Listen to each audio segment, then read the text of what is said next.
Your soul and spirit fly into mystic.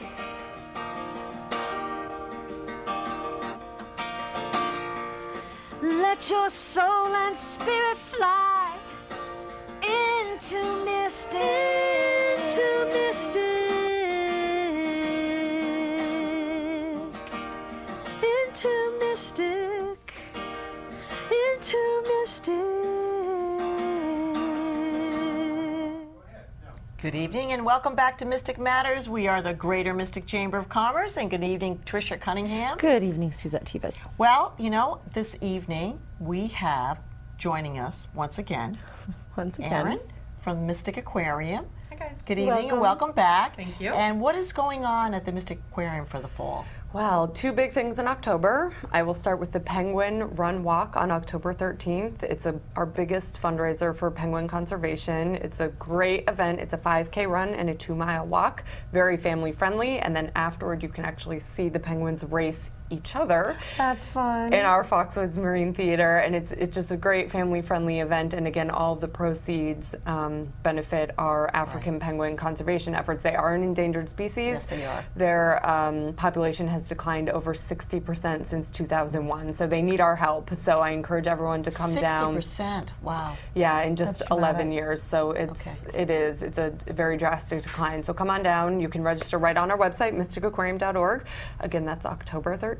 And Now, then- where's the walk, though? Where is it? The walk actually cuts through the aquarium. It goes Okay. through Old Mystic Village and actually cuts through the aquarium, and then the run is a little bit longer, a 5K, and it cuts through the woods right near the, so it's a part trail and part road. Okay. That's a Good. fun, Yeah. fun run. And so you can bring strollers and dogs for the walk, but not for the run. Okay, So, good, good. Something for everyone. Yes, right. Yeah. Yeah, and then That's great. later in the month, we have our Following Festival, which everyone is probably quite familiar with, and it's 2 weekends in October, October 20th and 21st, and 27th and 28th. A lot of fun fall Halloween-themed activities. Okay. And just for our audience again, the aquarium is open regular hours for the fall and winter. Yes. Oh, Year-round. Yes, we're open Okay. year-round. Yeah, we don't have shorter. We maybe by an hour or two Right. from our summer hours, but still open every day except Very important Thanksgiving and for Christmas. people to know that Yep. the aquarium is open year-round. Very good point, because Okay. we are outside, so if you come on a cold day, just bundle up. Yep, and it's still fun. I mean, And there's it's fun still because so a much lot- to see. Right, inside. Well, thank you very much, Erin. So we're going to see you in a couple of weeks. I'll be here. Lots Thank you. going on at the aquarium coming up. And how about in Mystic? Well, in Mystic also we have some things coming up. We have our restaurant week, so I want everybody to mark their calendars. November 3rd through the 10th, it's going to be Mystic Restaurant Week, and that's kind of in conjunction with Morgan Week at the Mystic Seaport. So stay tuned for that, and you can go to mysticrestaurantweek.com to see what restaurants are participating in and get an idea of all the different menus, because they're determined menus at a fixed price. So it's just a fun way to go check out one of the restaurants, either a new restaurant or one of your favorites. Right. So, Right. Another thing that's coming up is we're doing a special event this year called a Cash Mob, which people have heard a little bit about. And what a Cash Mob is we invite all the locals to come out at a certain date and time, and spend a certain amount of money. And it's to help the local economy. To put it simply, that's what it's there for. Right. And because after the construction and streetscape and everything in downtown Mystic, Absolutely. it's been a bit of a hardship for those businesses there. So Cash Mob is October 13th. We're having people show up at the bagel shop, Wide World of Bagels, at 9:30, between 9:30 and 10:30 for registration. And at 10:30, we'll let them know which specific store that's participating that they're to go to, and they'll go out and mob But downtown. it's also an opportunity to highlight our businesses downtown and to get reacquainted with some of those small businesses that you maybe haven't been able to see or thought that you couldn't find a parking space or whatever. But come on down. There is plenty of parking in downtown. There is, Mystic. there is. There really is. Yeah. I mean, it's been a very I hard pulled up time. today, right up on Main Street, pulled And right up. so, I mean, just come on down. It'll be just reintroduce yourself to some of our local merchants again. And then, of course, Wheeler Library on October 12th, Friday on October 12th, they have another fundraiser for their library, North Stonington, North right, Stonington, where where I Tricia live. lives, and that's called an Artist View, and that's from 5:30 to 7:30. Then on October 27th, they have what they call a local affair featuring meat, scallops, produce, honey, cheeses, and other goods A from farm-to-table dinner. farm-to-table dinner, and that's Saturday, October 27th. You know what I love about our area? There is Yes. so much to do. A lot to do in So our much to area. do. Give me a call. Say you don't have something to do on any particular weekend. I will fill your schedule. Right. No problem. And also, I mean, we're also known for just summer events, and there's a lot of All things year that long go there's on, events, year round. So come out and support. Oh, and this the local weekend, Fall economy. Festival. So This weekend, Fall Festival. We talked about So- that a couple of shows ago, but come on out and support our Groton economy. Yep. There'll be a lot for families to do. So talking about support, okay, and activities and family events and awareness. This evening we have no stranger to Mystic Matters, just so you know, no stranger to public access, as you know. You're going to see that she's a very familiar face, but this evening we have Kathleen O'Byrne. Welcome back. welcome. And the hat that Kathleen O'Byrne is Because she wearing. wears many. She wears many, as all of us do. Yep. She is actually representing tonight Community Coalition for Children, and so. How long have you been involved with Kathleen. this organization? That's a good question. Tell us a little bit about I was thinking it, Community Tricia. Coalition for Children, Right, about right, the organization, how it started, and your involvement. Well, actually, it started in about 1996. Okay. A group of moms around a table in Norwich wishing that they could invite some of the celebrities they knew about who wrote about parenting to give them the advice they needed. And by the time I really knew what was going on, I was the director at the Navy Family Service Center, and the names that were coming into town were the kind of people that I would have spent $1,000 a person to send my staff to go here, somewhere else. And so it got my attention in a real hurry that wanted to get our folks over, certainly for the Monday nights at the Guard, which are really aimed at the adults in the community, though sometimes students from Mitchell and Connecticut College will come, or sometimes students who know they're going to participate the following day will come, so that they've kind of heard the adult version and then they get the kid version Yes, the next right. day. Right. So But- I'm interested to hear that you say that, we'll talk a little bit more about the speakers, but that Right. you have kids come to the ones that are geared towards the adults as well. Absolutely. And then in 2000, when I retired from the Family Service Center, I had been wanting very badly to be a part of this group. And so the month after I retired, Of course. I Kathleen went. O'Byrne retired. Typical, yes. Right. And for the first year, I was apprenticed to the woman who was doing the public affairs, and then she gleefully handed it off. So it has been 11 years that Wow. I've been doing the PR portion of it. Yeah, fantastic. Quite a cumulative wonder, really, for the kinds of speakers that we've been able to have through the years. And just so people understand, it's sort of a movable feast who our sponsors are each year, but predominantly they are the local school districts and the independent schools Sure. in the area, magnet schools. Also, both hospitals are back in the fold. A number of the child and family social service agencies are sponsors. And now we're beginning to see both the regional technical schools like Grasso and Norwich Tech, which we're really pleased about, and participating very fully in making the food, for example, for one portion of the event for Grasso Tech, doing the program, all the layout and production for Norwich Tech. So they're getting hands-on learning, and then they come and fill a role for hospitality at the actual event, helping the students find where they're supposed to go. So it's being a really nice intertwining of That's classroom. nice how that's developed over the Yeah, years. it is. Right. It just makes good sense economically. Yes, and it does. Certainly in terms Yeah. of education. Yeah. So who do you have on for this year? Tell On us. tap for this year, Yeah. we have Dr. Ron Taffel. He's a psychotherapist, which is a really big word, out in New York City.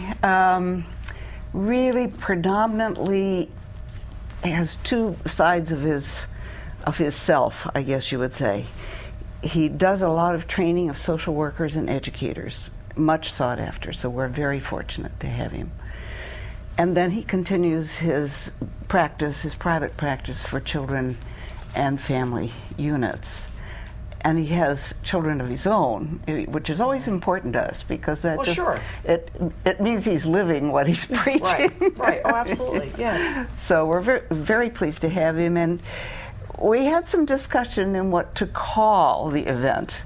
One of our good social workers, who's a part of the coalition, wanted to call it Free or Free Falling. And this comes from the title of his newest book. It's called Childhood Unbound. And, you know, it doesn't the meaning doesn't strike you right away. But what he's really talking about is that he thinks the kids are the most unbound. They are the freest generation absolutely are. Yes. that he has seen ever. But the flip side of that is that, quite remarkably, the parents and the children are of the same generation. And this is the first time that's happened since before World War II. Always you would have the generation of parents be the boomers, Right. and then the kids would be That's right. But it's the past that post-boomers point. or Gen Right. Y or Gen X or Gen Gen Y. Y, right. But now this new generation Yeah. houses both the parent and the child. Interesting.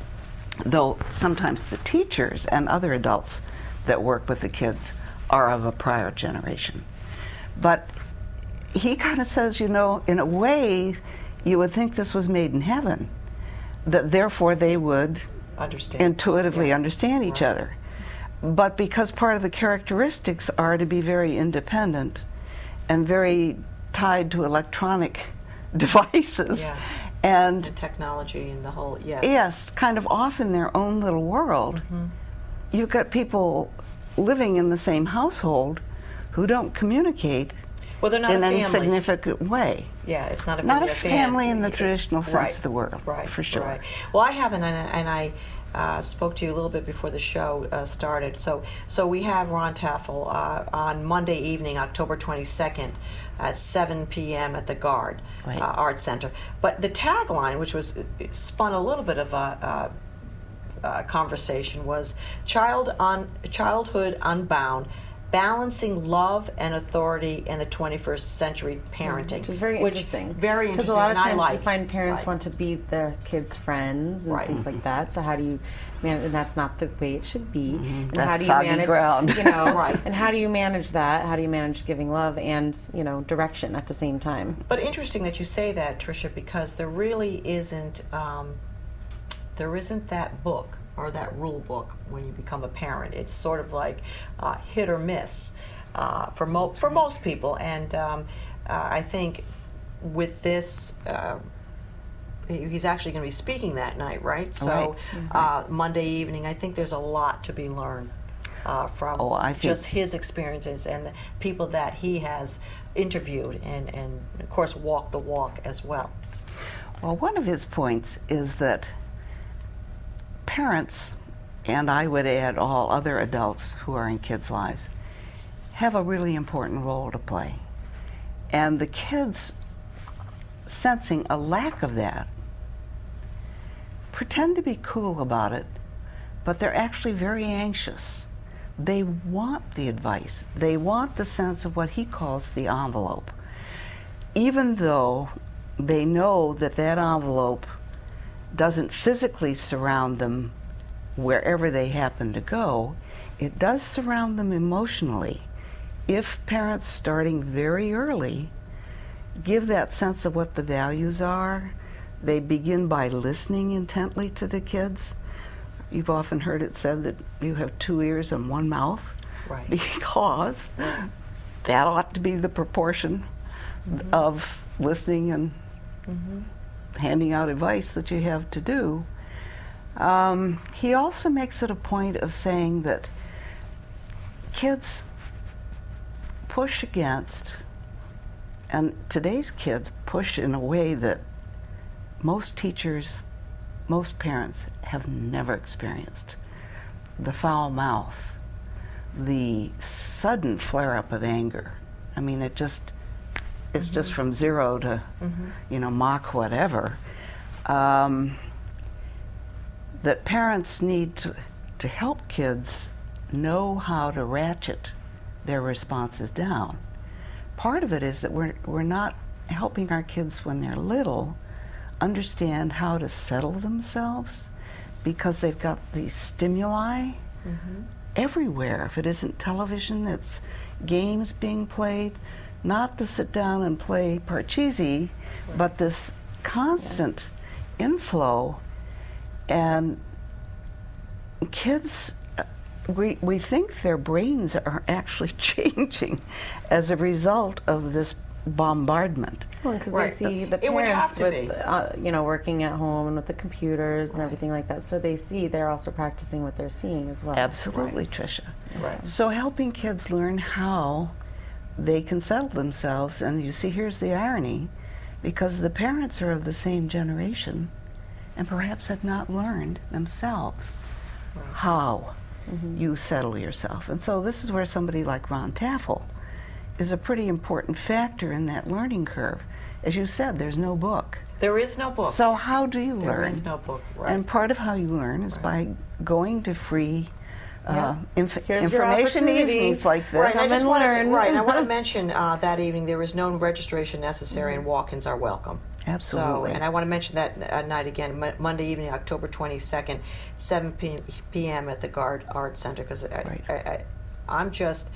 I can even read my co-host, because I know her pretty well. She's just looking at you, saying, "Okay," because Tricia and I, you have stepchildren, but we also are mentors and leaders in the community, and have been for a very long time. So we have to also walk the walk as Every time you leaders. have an opportunity to educate yourself and improve upon yourself, Right. it should be an opportunity that you take advantage of. Right.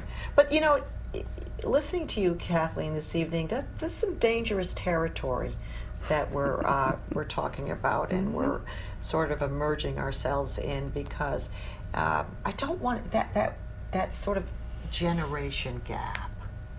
Thought it'd never happen. That's happened. and Well, it's sometimes- happened to you, but it's not happened to these parents and kids, which Right. is interesting. Right. So the better understanding that we would have, and the better understanding to some of the people in our community, this is a very important, would be a very important evening. And the other thing that you guys do, and I love, so they have this free talk that night, that Monday night, the 22nd, but in addition, you do things with the schools, and you have the kids come and interact in addition to that talk. So what's involved with that? Well, on Tuesday morning at Connecticut College from 9:30 to 12:30, open again, absolutely to the public, but we do specifically invite about 10 students from each of the regional high schools, private schools, middle schools. And I've got to tell you, it's really exciting to watch the kids getting off that bus, and they know this is a special morning. They're at the college. Yeah. So this is big stuff. And they're going to be split up. So there's a little bit of unease to this. They sit together to hear Dr. Taffel speak, but then he will task them to go to their separate workshops, where there'd be 2 at the most from the same school.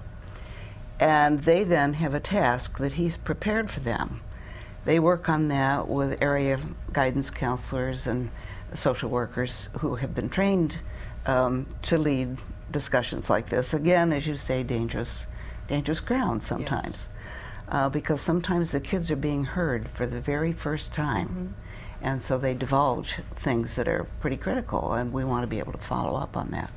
And then they come back to the large group again, and there can be as many as 400 people sitting in this large room at Conn College. So it is orderly chaos. Yes. But the excitement for the kids is palpable, because they then report out, and he honors what they've come up with, and they are then sent back to their home schools to talk about what they've learned, and then they come back several different times in the Teen Summit, so they continue throughout the year to in the continue Teen Summit, okay. to explore, and they tend to lead their Teen Summits, at least by high school.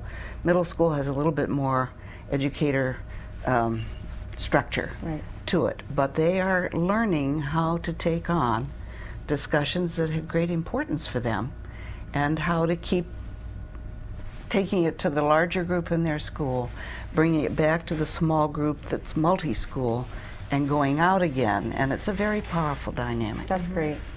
And the truth is, the kids have to be part of the solution. Oh, absolutely. Because yes. if we're busy saying to parents and educators, you need to begin to listen more intently, then the kids have to ratchet down their behavior patterns so that they can be heard. Yeah. He has a very interesting little piece on, yes, they do lie.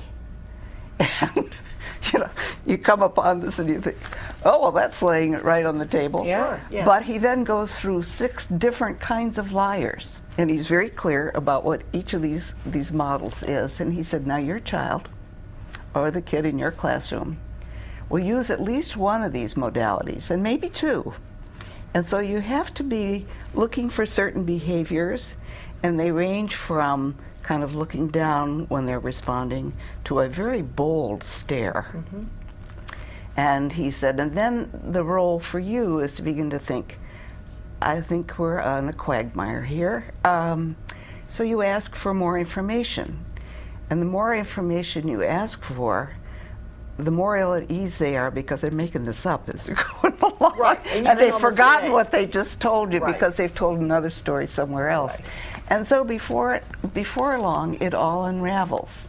And if you are patient, perhaps even a little amused inside, instead of That angry. is key. What you just Yes. said is key. You know, instead of reacting with anger and frustration, look at that amused element, Yes. so that you can kind of get through those first few And- minutes or and so, then or once- whatever, however much time it will be, to help you kind of siphon Yeah. through it, because then everybody gets kind of defensive. And once the cat's out of the bag, if the student is allowed to kind of head off quietly for a little bit, he or she may come back sheepishly later and say, well, all I was trying to... All I was trying to say, or all I was trying to get across, or Yes. all I was trying to explain, you know. And so then that tends to resolve whatever that particular piece was. But it will happen again and again.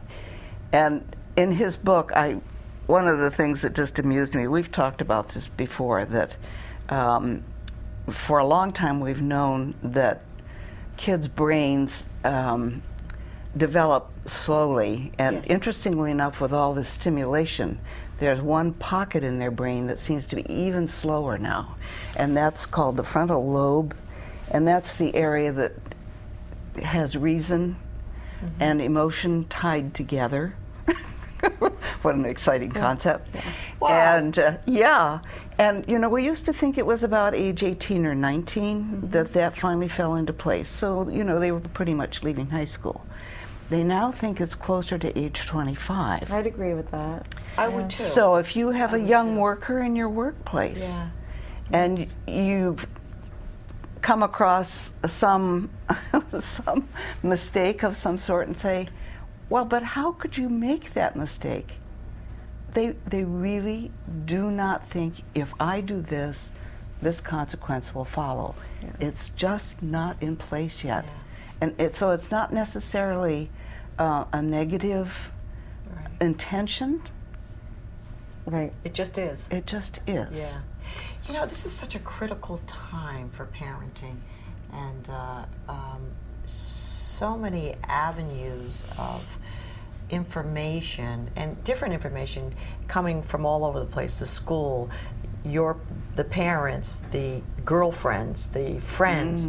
You know, it's because one friend will tell you one way, the school will tell you another, the parent, let's say the generation gap, the baby boomer parent will tell you another. It's not like it used to be where there was sort of this outline of basic parenting. It's sort of all over the It place. is, and that's why it's so important for people to come to programs like this. Yes, because it kind of brings you in, and when you look at yourself and you say, well, I'm not crazy.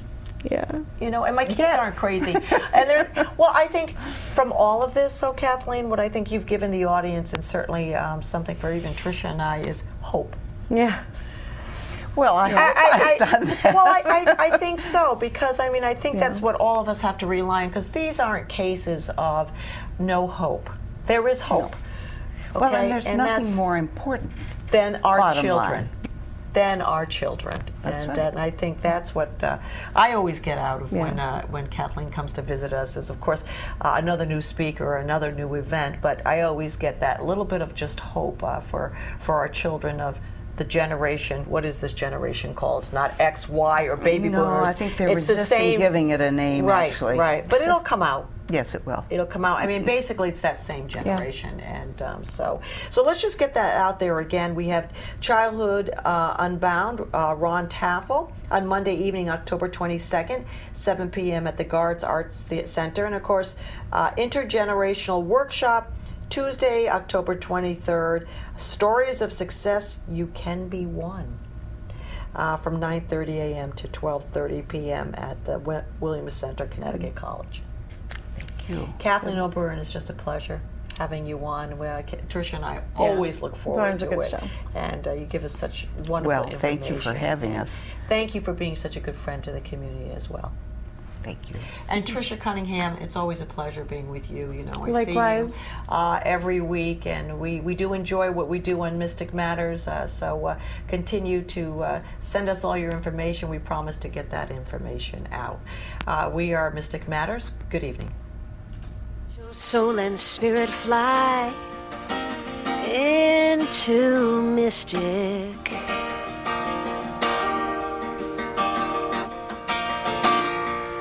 Let your soul and spirit fly into mystic.